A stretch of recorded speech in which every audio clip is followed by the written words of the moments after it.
The Desert Mirage Hotel stood like a monument to impossible dreams on Fremont Street, its marquee blazing against the Nevada night with enough voltage to be seen from Boulder City.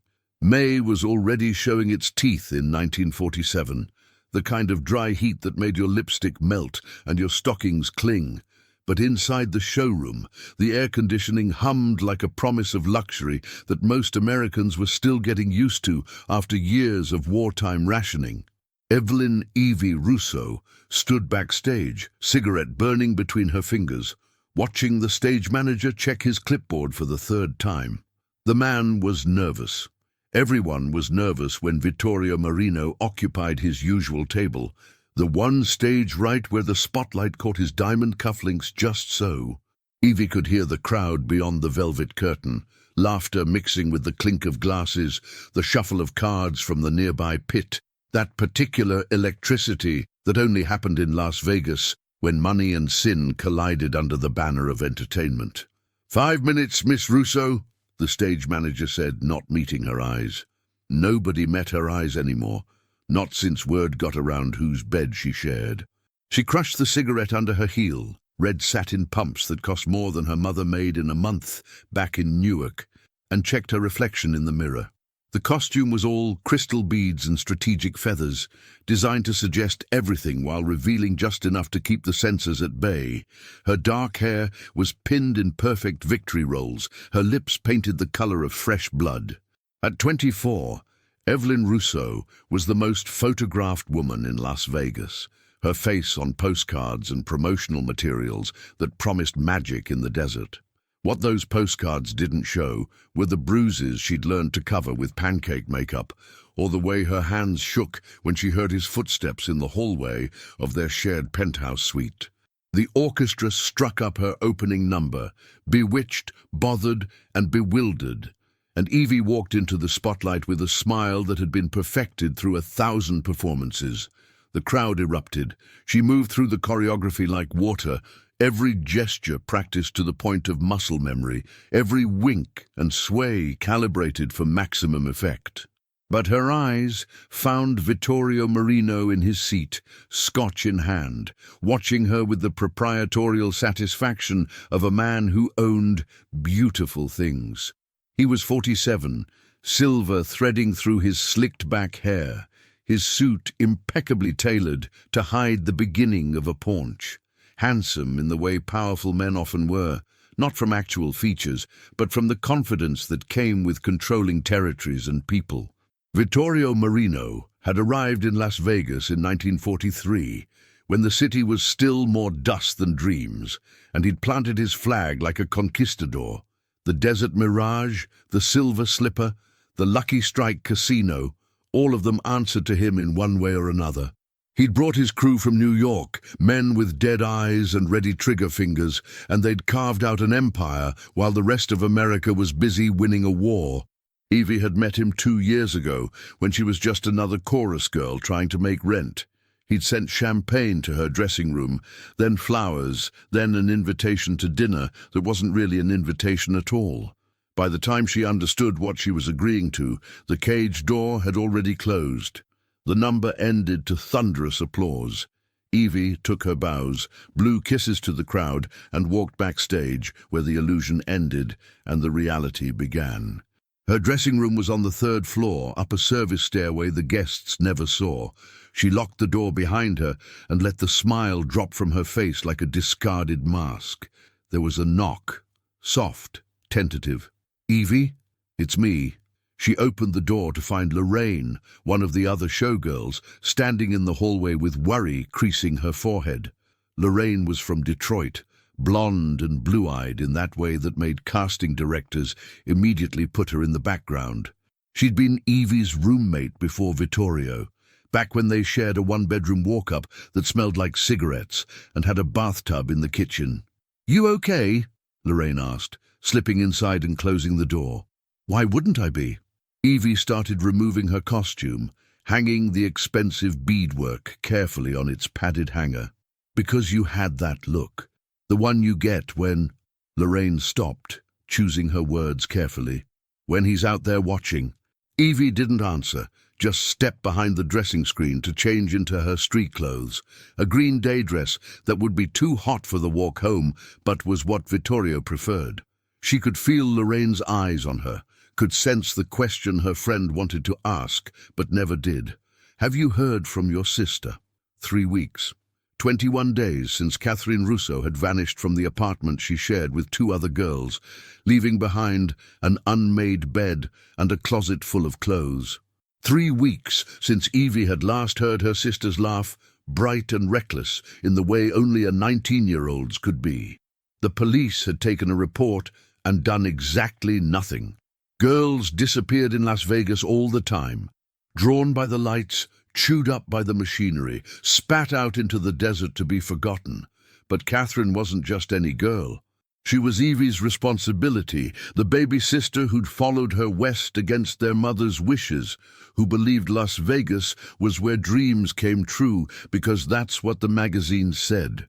The last time Evie saw Catherine, her sister had been excited, talking about a new boyfriend who worked in import-export and drove a Cadillac. Evie had felt ice in her stomach then, had tried to warn her that men with Cadillacs in this town usually came with strings attached. Catherine had laughed it off, kissed her cheek, promised to be careful. Now she was gone. "Evie," Lorraine said softly, "if you need to talk." "I'm fine." Evie cut her off, emerging from behind the screen fully dressed. She checked her lipstick in the mirror, perfect and blood-red. "Vittorio's waiting." Lorraine's face fell, but she nodded. "Okay, but I'm at the old place if you need anything. Anything at all."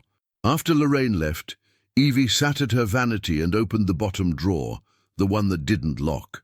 Inside, hidden beneath old playbills and fan letters, was a notebook. She'd started keeping it a week after Catherine disappeared, when she realized the police weren't going to help and that asking Vittorio directly would be dangerous in ways she couldn't afford to name. The notebook contained fragments, overheard conversations, names mentioned in passing, observations collected like scattered puzzle pieces. Tommy, the knife, Scaletti, had been seen with a young brunette matching Catherine's description at the Stardust Lounge. One of the cocktail waitresses at the Silver Slipper mentioned girls being brought to private parties in the industrial district, past Boulder Highway, where the new construction was happening. A pit boss at the Lucky Strike had gotten drunk and mentioned a warehouse that nobody asked questions about. Every lead pointed back to Vittorio's organization like spokes on a wheel. Evie closed the notebook and tucked it back into its hiding place. Then she picked up her purse, an expensive leather thing Vittorio had bought her, and checked its contents.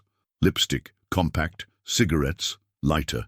And tucked into the silk lining, cold and heavy, the small revolver she'd bought from a pawn shop on 2nd Street using cash she'd skimmed from her dressing room tips. She didn't know yet if she'd ever have the courage to use it, but having it there, hidden against her hip, made the walk back to the penthouse suite something she could survive.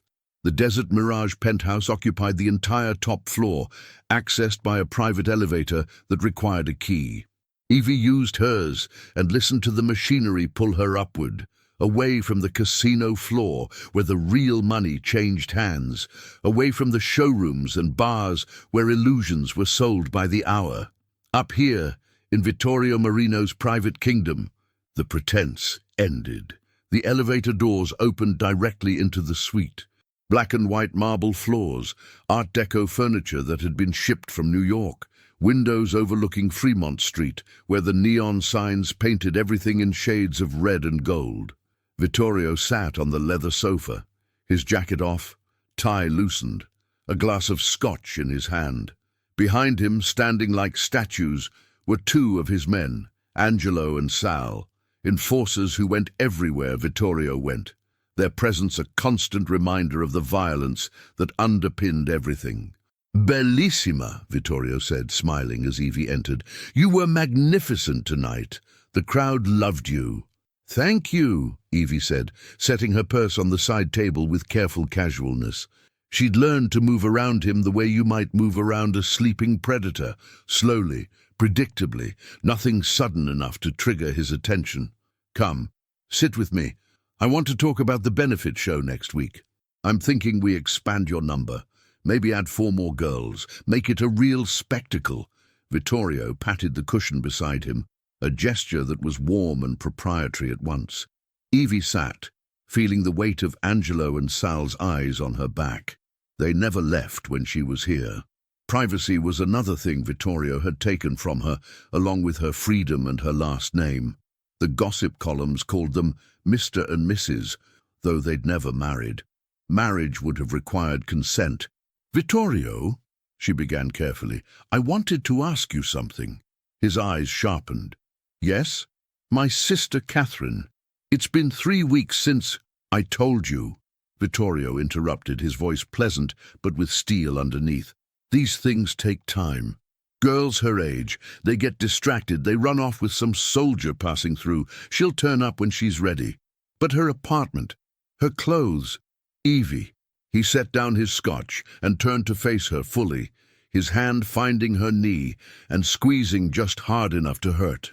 "I have people looking. When there's news, you'll know. Until then, you need to focus on your performances. The benefit show is important. Governor's going to be there, some Hollywood people. I need you perfect." His thumb rubbed small circles on her kneecap, a gesture that might have looked affectionate to someone who didn't know better. Evie forced herself to nod, to smile, to be the compliant woman he required. "Of course," she said. "I'm sorry. I'm just worried." "I know, Cara. That's why you have me to worry for you." He kissed her temple, his cologne expensive and cloying. "Now go to bed. You look tired." Dismissed. Evie stood and walked to the bedroom, closing the door behind her. Only when she was alone did she let herself breathe. The bedroom was all silk and velvet, a glamorous prison cell with a view of the desert. She changed into her nightgown and climbed into bed, but sleep wouldn't come. Through the door, she could hear Vittorio talking in low tones with Angelo and Sal, their conversation punctuated by occasional laughter that never sounded quite human. At 2 in the morning, the penthouse finally went quiet. Vittorio came to bed, smelling of scotch and cigar smoke, and pulled her against him without speaking. His breathing eventually deepened into sleep, but Evie lay awake, staring at the ceiling and counting the hours until dawn. The next day, she had a matinee show and then a dinner performance, which meant she wouldn't be back to the penthouse until after midnight. This was the small mercy of her schedule. Hours when Vittorio couldn't track her every move, when she could ask questions without Angelo and Sal hovering like gargoyles. Between shows, Evie slipped out the stage door and walked 3 blocks to the Silver Slipper, one of the older casinos that still had the dusty, makeshift feeling of wartime Las Vegas.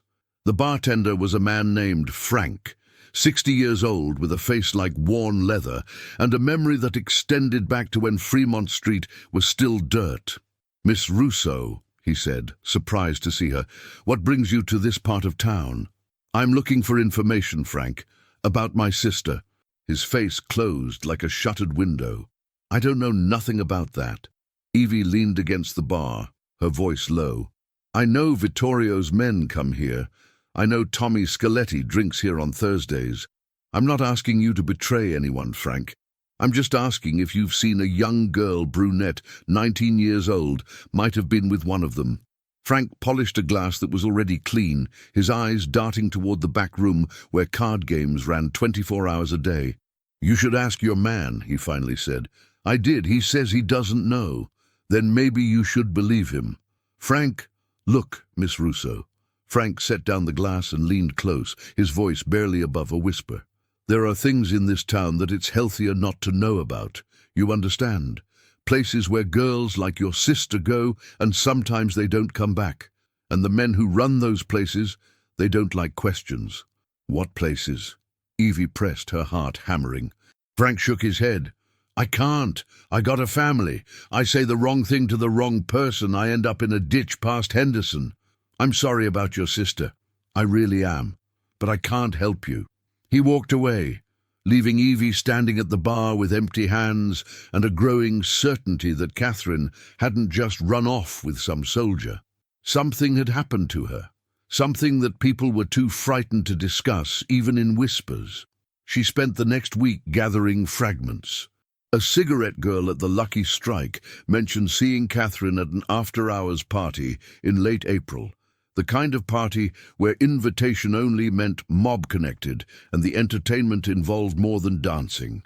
One of the coat-check girls at the Desert Mirage admitted, after 3 gin and tonics, that Vittorio's men sometimes recruited showgirls for private events that paid triple the normal rate.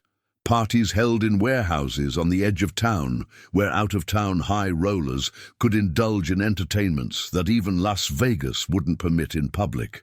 The more Evie learned, the clearer the picture became. Catherine had been dating Tommy Scaletti, one of Vittorio's enforcers. Tommy had probably brought her to one of these parties, used her youth and beauty to impress whoever needed impressing. And then something had gone wrong. On May 2nd, a week before everything would change, Evie cornered Lorraine after the evening show. "I need you to cover for me tomorrow night," Evie said. "Cover how?" Lorraine asked warily. "Tell anyone who asks that I'm sick. Food poisoning, maybe. Something that means I can't leave the penthouse." "Evie, what are you planning?" "I'm going to find out what happened to my sister." Lorraine grabbed her arm. "You can't. If Vittorio finds out, he won't." Evie's voice was steel. "Because you're going to cover for me, and I'm going to be careful. I've spent 2 years being careful, Lorraine. I know how to move around him. This is different. This is you actively investigating him. If he even suspects, then I'll deal with it." Evie pulled her arm free. "Catherine is my sister. She came here because of me, because I told her Las Vegas was full of opportunity. If something happened to her because of the people I'm involved with, I need to know. I need to make it right." Lorraine looked at her for a long moment, reading something in Evie's face that made her go pale. "You're going to do something stupid, aren't you?" "I'm going to do what I have to do. Evie, will you cover for me or not?" Lorraine closed her eyes, wrestling with herself. Finally she nodded. "1 night, that's all I can give you. After that, you're on your own. That's all I need." The next evening, Evie pleaded a headache after the dinner show and returned to the penthouse early. Vittorio was in a good mood, flush from a winning streak at the craps table he'd been observing earlier. He kissed her forehead and told her to rest, that he'd be in the casino until late. "Angelo will be here if you need anything," he added, and Evie's stomach sank. Angelo, of course. There was always someone watching. She went to the bedroom and changed into dark slacks and a black blouse, clothes she could move in. Then she sat on the bed and waited, listening to the sounds of the penthouse. At 10 o'clock, she heard Angelo on the phone, his voice a low rumble through the walls. At 10:30, she heard him turn on the radio in the living room. Some boxing match, the announcer's voice rising and falling with the action. This was her window. Evie slipped out of the bedroom and moved silently toward the service entrance, the one used by the cleaning staff and kitchen deliveries. It was locked from the inside, but the key hung on a hook beside the door, meant for emergencies. She pocketed the key, unlocked the door, and slipped into the service stairwell before Angelo could notice her absence. Her heart was a drum in her chest as she descended 15 floors, each step taking her further from safety and closer to answers she wasn't sure she wanted. The stairwell emptied into an alley behind the Desert Mirage, where delivery trucks came and went, and the casino's unseemly business was conducted away from tourist eyes. Evie emerged into the warm night air. Las Vegas spread out before her in all its neon glory and started walking toward the industrial district east of town, where rumor said Vittorio's men kept a warehouse for activities that couldn't bear scrutiny. She had no plan beyond finding it, no strategy beyond looking and listening, but she had a revolver in her purse and a sister who deserved justice, and sometimes that had to be enough.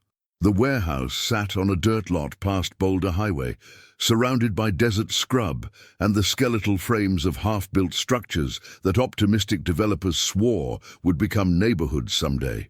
In 1947, this part of Las Vegas was still more promise than reality, a landscape of dust and possibility where the city's future was supposed to rise from nothing. Evie had taken a cab as far as the main road, then walked the last quarter-mile in darkness, broken only by distant streetlights and the cold glitter of stars. Her heels sank into the unpaved earth with each step, and she was acutely aware of how exposed she was out here, how far from help. The warehouse itself was unmarked, just a corrugated metal building with a single loading dock and a few small windows set high in the walls. A black Cadillac was parked near the entrance. Tommy Scoletti's car, the one Catherine had mentioned with such naive excitement 3 weeks before she disappeared. Evie's mouth went dry. She circled the building slowly, looking for a way in that wouldn't announce her presence. On the far side, she found a window that had been left slightly open, probably for ventilation. It was 8 feet off the ground, but there were crates stacked nearby. She climbed them carefully, her dress pants snagging on rough wood, and pulled herself up to peer inside. The warehouse interior was dim, lit by a few naked bulbs hanging from the ceiling. She could see metal shelving units loaded with crates, a card table with overflowing ashtrays, and a closed door at the back that probably led to an office. No sign of people, no sound of movement. Evie pulled herself through the window, dropped to the concrete floor, and froze, listening. Nothing. The warehouse felt abandoned, though the fresh tire tracks outside and the recently used ashtrays suggested otherwise. She moved toward the back office, each step measured and silent. The door was unlocked. Inside, she found a desk covered in papers, shipping manifests, account ledgers, the mundane paperwork of illegal enterprise. A filing cabinet stood in the corner. She started going through drawers, looking for anything that might mention Catherine, might explain what happened to the girls who came to these private parties. The third drawer held personnel files. She flipped through them rapidly, recognizing names, showgirls and cocktail waitresses, women she'd seen around the casinos. Each file contained a photograph, physical details, and notations in someone's sloppy handwriting. Available for events. Discreet, reliable, good with high rollers. Then she found Catherine's file. Her sister's face stared up from a photograph, young and smiling and so heartbreakingly alive. The notation beneath read, Catherine Russo, 19, recruited 4/20/47, event 4/27, incident, contained. Contained. Evie's hands started shaking. She kept reading, forcing herself through the cold, bureaucratic language. Catherine had been brought to a party on April 27th, had been assigned to entertain a visiting associate from Chicago.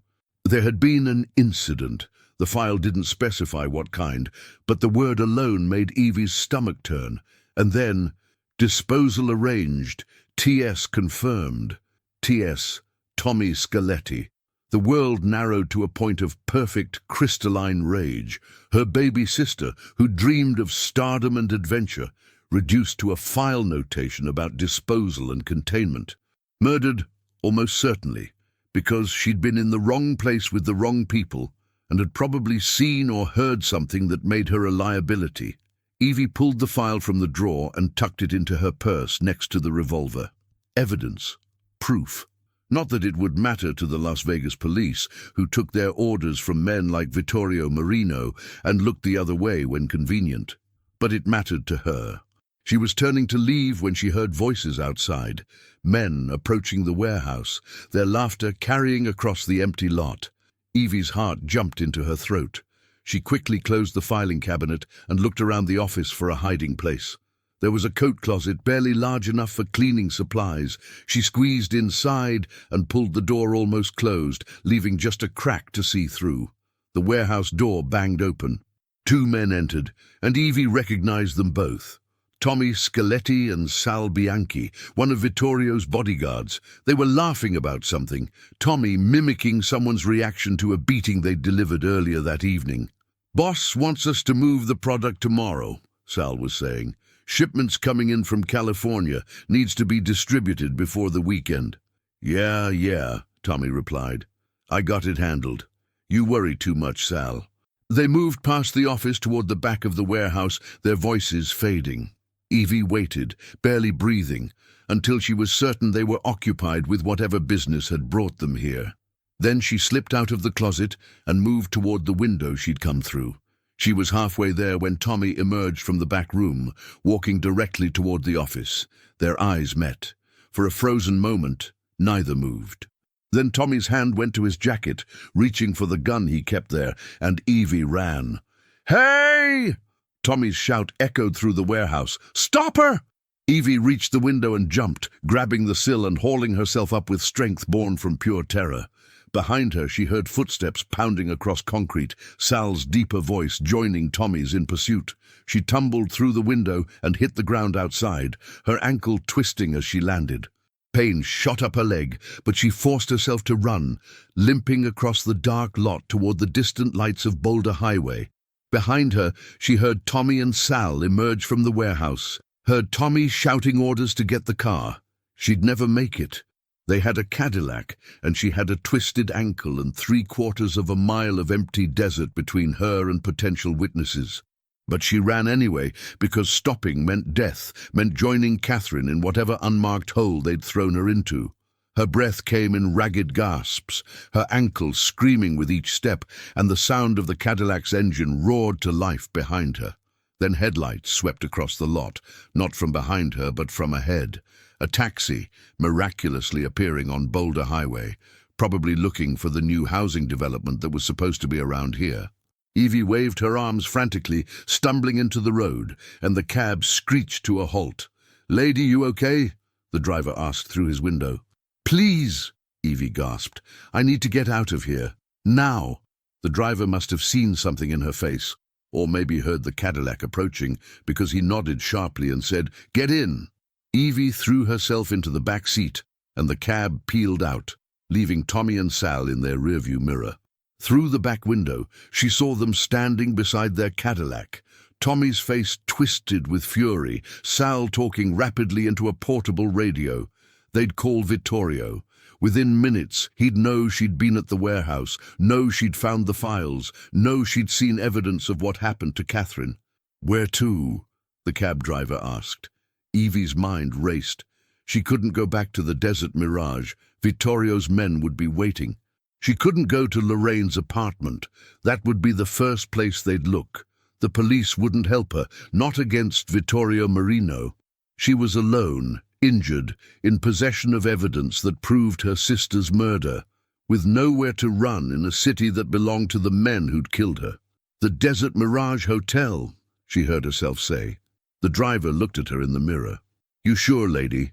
You don't look—" "I'm sure. Because if she was going to die tonight, and that seemed increasingly likely, she was going to take Vittorio Marino with her. She had Catherine's file in her purse, proof of what he'd done. She had a revolver, small but functional, and she had rage, cold and clarifying, burning away everything else. The cab dropped her at the Desert Mirage's front entrance. Evie paid with crumpled bills and limped through the casino floor, past the tourists feeding quarters into slot machines, past the dealers running their games, past the showroom where another girl was singing her heart out under the spotlight. She took the private elevator to the penthouse, using her key, riding up into the kingdom she'd once thought was a palace but had always been a prison. The elevator opened. Angelo was waiting, his gun already drawn. "Boss wants to see you," he said simply. Evie walked past him into the penthouse. Vittorio stood by the windows, his back to her, looking out at the neon sprawl of his city. When he turned, his face was calm, the most terrifying expression she'd ever seen on him. "Evelyn," he said softly, "you've disappointed me. You killed my sister. I protected my interests. Catherine was careless. She saw things she shouldn't have seen at a party that never officially happened. What did you expect me to do?" "I expected you to be human," Evie spat. She was 19 years old. She was a liability. Vittorio walked toward her slowly, each step measured. "Just like you're a liability now. What did you think would happen tonight, Evie? You'd find some evidence, go to the police, and they'd arrest me." He laughed, bitter and condescending. "The police commissioner has dinner at my restaurant every Sunday. The mayor's daughter performs in my showroom. I own this city, Cara. There is no justice here except what I permit. Then I'll make my own justice. Evie's hand went to her purse, fingers closing around the revolver's grip. But Angelo was faster. His gun pressed against the back of her head before she could draw. "Don't," Vittorio said, holding up a hand. "Angelo, let her take it out. Slowly, Evie. Let's not do anything stupid." She pulled the revolver from her purse, feeling its weight, feeling the crystalline certainty of what came next. Angelo kept his gun trained on her. Sal emerged from the bedroom to stand beside him, and Vittorio watched with the detached interest of someone observing a particularly exotic insect. "What's your plan?" Vittorio asked. "You shoot me, and then what? Angelo and Sal kill you. Everyone dies. Is that what you want?" "I want my sister back," Evie said, and her voice broke on the words. "I want to undo the day I told her Las Vegas was full of opportunity. I want to go back to Newark and work in a factory and never hear your name." "But you can't," Vittorio said gently, almost kindly. "So we're here, and you have a choice. You can put down the gun, and we'll forget this happened. You'll go back to being my girl, my beautiful showgirl, and we'll pretend Catherine ran off with some soldier like I originally said. Or you can pull that trigger, and Angelo will put a bullet in your head before your body hits the floor, and Las Vegas will mourn the tragic murder-suicide of a mob boss and his unstable girlfriend. Which do you choose?" Evie looked at him, really looked at him, and saw the truth written in every line of his face. He believed she would back down. He believed his power was absolute, that fear and pragmatism would win out over grief and rage. He'd spent so long being untouchable that he couldn't conceive of consequences. "I choose Catherine," Evie said, and raised the revolver. What happened next occurred in the space between heartbeats. Vittorio's eyes widened. Angelo shouted something, and Evie pulled the trigger 3 times in rapid succession. The first bullet went wide, shattering the window behind Vittorio. The second caught him in the shoulder, spinning him around. The third hit him in the chest, and he went down hard, blood spreading across his expensive shirt like a dark flower blooming. Then Angelo's gun fired, and pain exploded in Evie's side. She fell, the revolver clattering from her fingers, her vision graying at the edges. Above her she could hear shouting, Angelo and Sal arguing about what to do, their voices fading in and out like a radio-losing signal. She thought about Catherine, about her sister's laugh and her dreams, and the way she'd looked at Las Vegas like it was magic instead of murder. She thought about all the girls in those files, all the lives reduced to notations about containment and disposal. She thought about the story that would be told after tonight, the official version that would absolve Vittorio even in death, that would paint her as crazy or jealous, or any of the convenient lies men told about women who refused to stay silent. But she also thought about the evidence in her purse, Catherine's file that she'd grabbed from the warehouse. Evidence that would survive even if she didn't. Through the haze of pain, Evie saw a figure enter the penthouse, someone she didn't recognize, someone whose face wasn't mob-hardened. A police detective, younger than most, with honest eyes that seemed out of place in Las Vegas. "What the hell happened here?"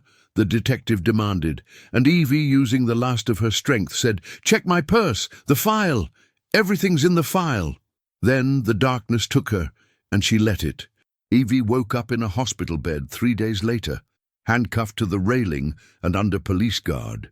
The bullet had missed her vital organs by inches. Angelo's aim had been thrown off by his shock at seeing his boss shot, and emergency surgery had saved her life.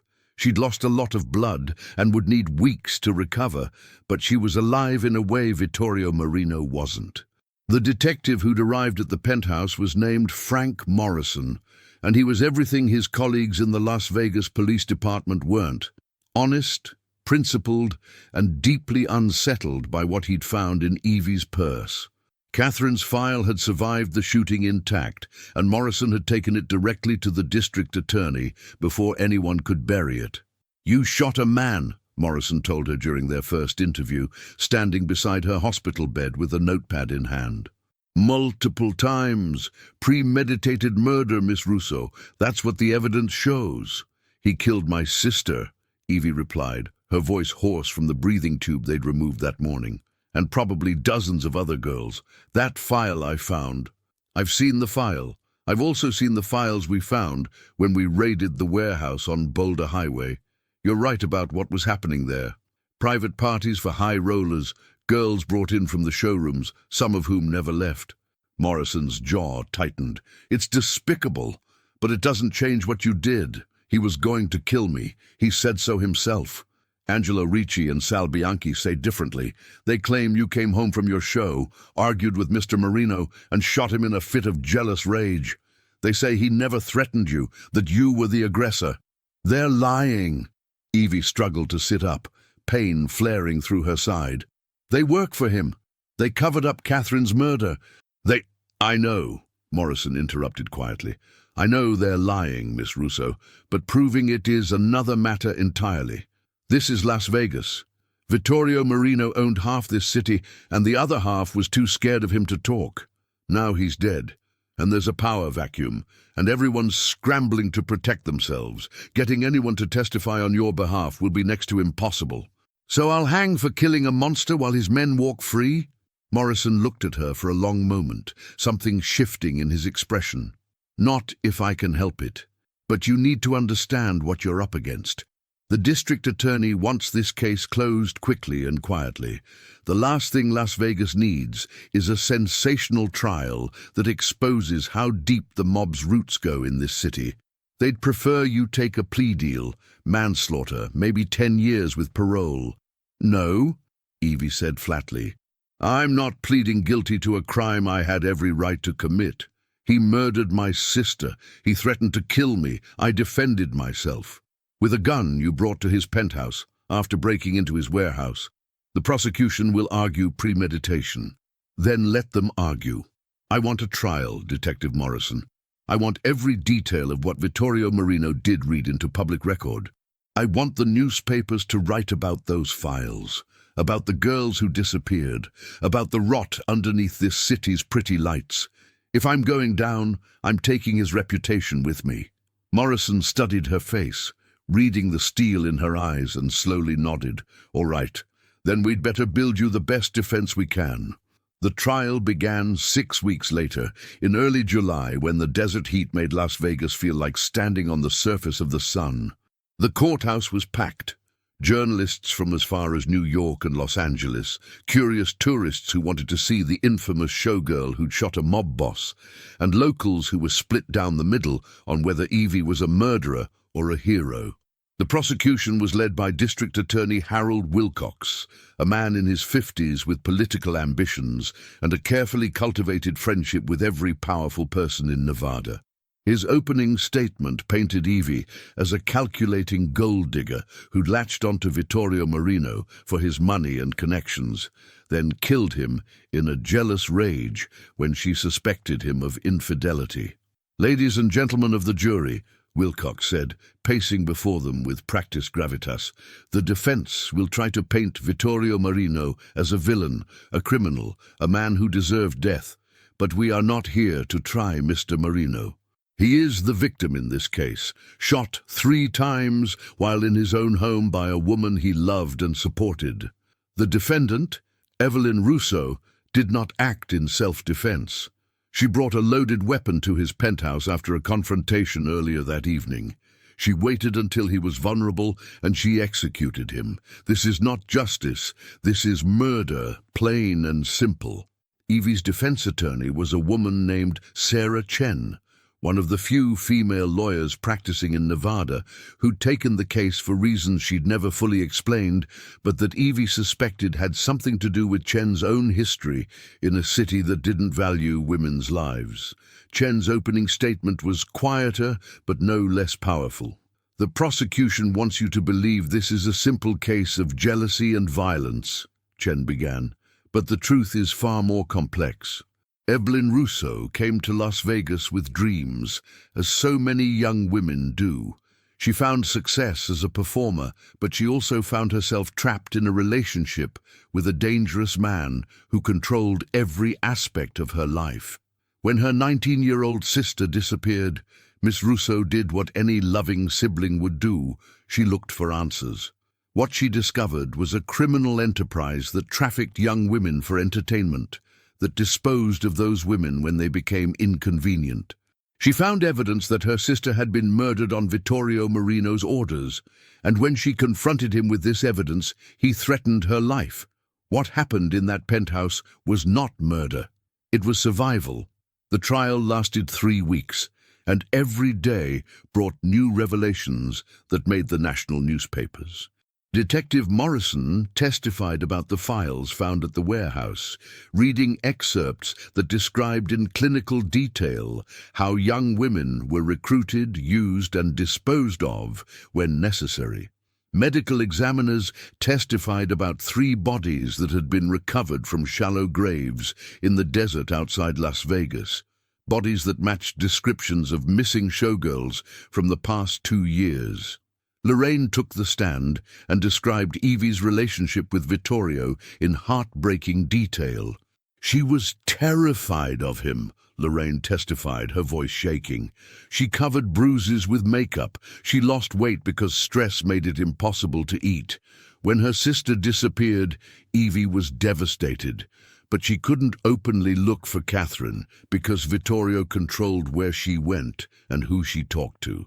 She was a prisoner who happened to live in a penthouse. The prosecution brought Angelo Ricci and Sal Bianchi to testify, both men wearing expensive suits and expressions of carefully practiced grief. They insisted Vittorio had been a legitimate businessman, that any suggestion of criminal activity was slander against a dead man who couldn't defend himself. They claimed Evie had been unstable, jealous, prone to accusations and dramatic scenes. Sarah Chen destroyed them on cross-examination. Mr. Ricci, you were present in the penthouse the night Mr. Marino was shot, correct? Yes, ma'am. And you shot Miss Russo after she shot Mr. Marino? In defense of my boss, yes. So you had a gun readily available. Do you typically carry a weapon? For protection. Las Vegas can be dangerous.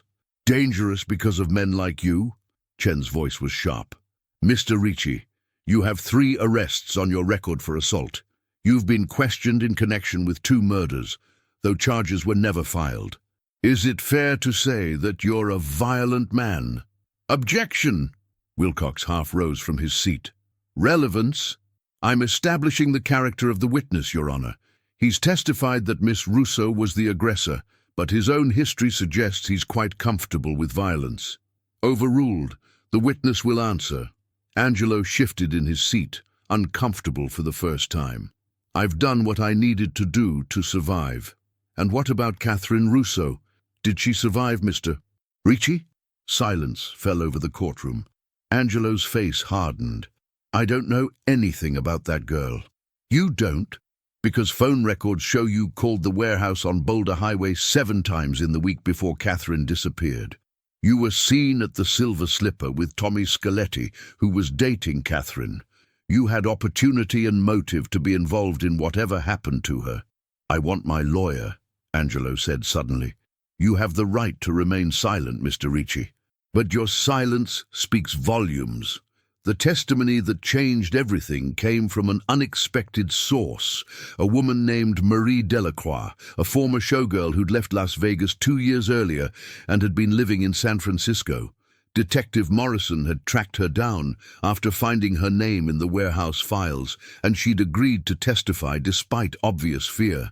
I was at one of those parties, Marie said, her voice barely above a whisper, in April of 1945. They brought 6 of us, told us we'd be entertaining some businessmen from Chicago, that we'd be paid $500 each for the night. When we got there, it was clear what kind of entertainment they expected. What happened that night, Miss Delacroix? Chen asked gently. One of the girls, her name was Rita. She refused, said she wasn't that kind of girl, that she wanted to leave.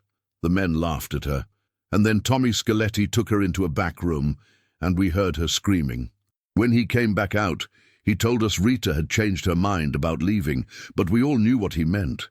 After that, none of us refused anything. Did you see Rita again? No.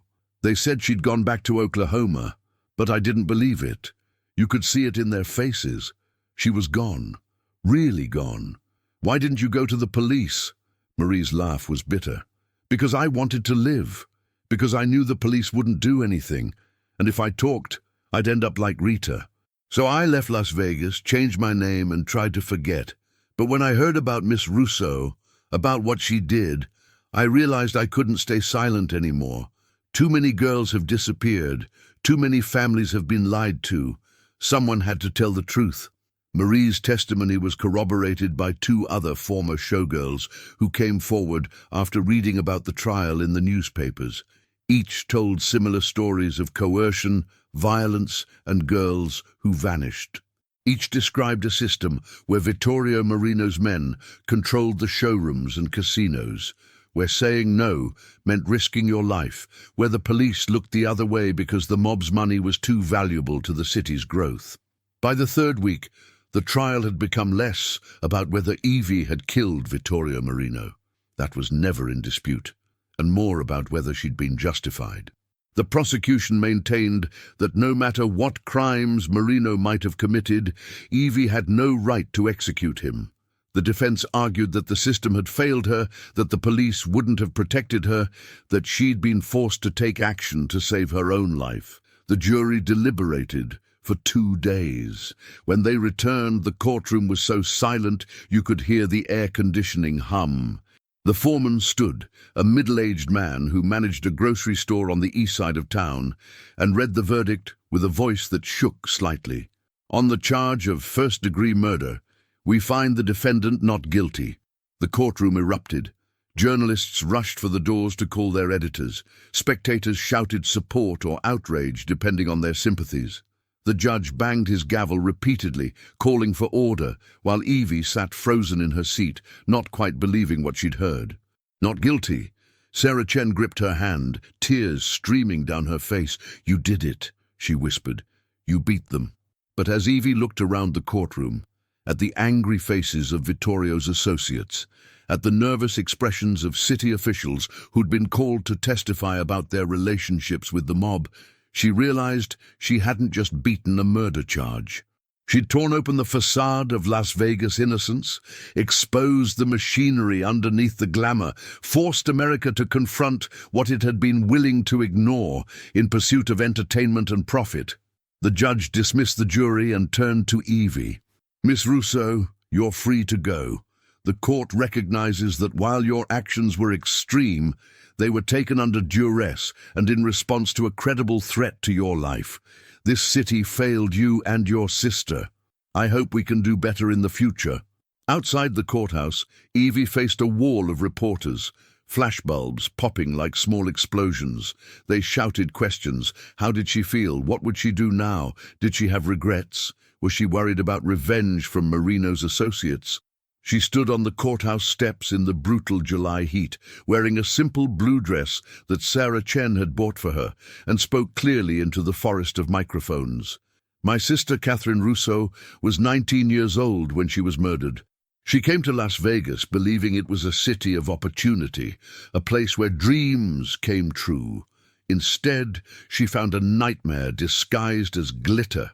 I hope that this trial will be a wake-up call, not just for Las Vegas, but for every city in America that looks the other way, when powerful men commit crimes. I hope no other sister has to do what I did to get justice. And I hope Catherine's memory will stand as a reminder that every life matters, even lives that this city found disposable. She turned and walked down the steps, ignoring the continued shouts of reporters, and climbed into Detective Morrison's car. He drove her away from the courthouse, away from the crowds, toward the edge of town where the city thinned out into desert. "Where do you want to go?" Morrison asked.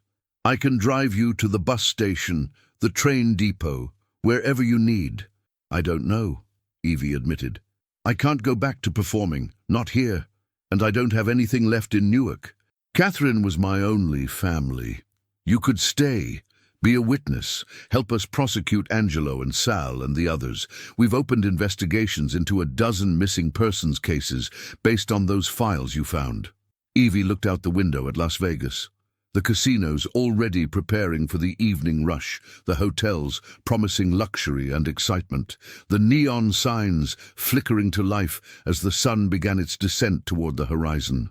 It was still beautiful in its way, still full of possibility. But she'd seen behind the curtain, and she could never unsee it. "I need to leave," she said finally. "This city has taken everything from me. If I stay, it'll take what's left." Morrison nodded, understanding. "Where then? California, maybe? Or New York? Somewhere I can disappear for a while, figure out who I am when I'm not performing or surviving." She looked at him. "Thank you, detective, for believing me when no one else would. Thank you for being brave enough to testify. A lot of girls will have justice because of what you did."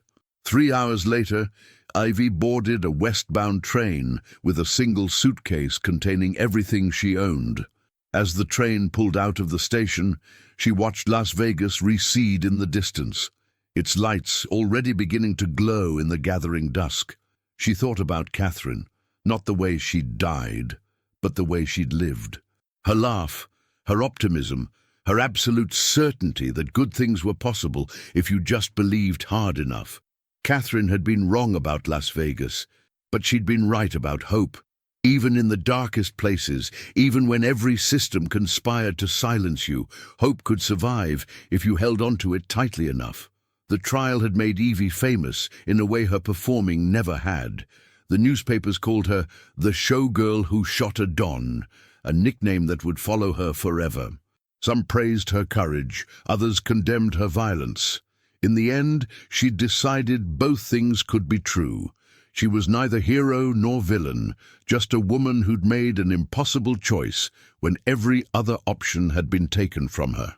As the train carried her west, away from Nevada and toward whatever came next, Evie allowed herself to imagine a different future. One where she could use her notoriety to speak for other women who'd been silenced, to shine light into corners where powerful men hid their crimes. One where Catherine's death meant something beyond tragedy. The trial had ended, but the story wasn't over. In courtrooms across America, women were beginning to speak up about abuse and exploitation, emboldened by Evie's example. In Las Vegas, the police were investigating every unsolved disappearance of the past 5 years, and several of Vittorio Marino's associates had been arrested. The city's golden image had been tarnished, and while it would recover, Vegas always recovered, it would never be quite the same. Evie Russo had shot a man in his sleep, and in doing so, she'd woken up a nation. She closed her eyes and let the rhythm of the train lull her towards something like peace. Tomorrow would bring new challenges, new questions about how to live with what she'd done. But tonight, on this train heading west under a sky full of stars, she was simply free. And for Catherine, for all the girls in those files, for every woman who'd been told her life didn't matter, that freedom was enough.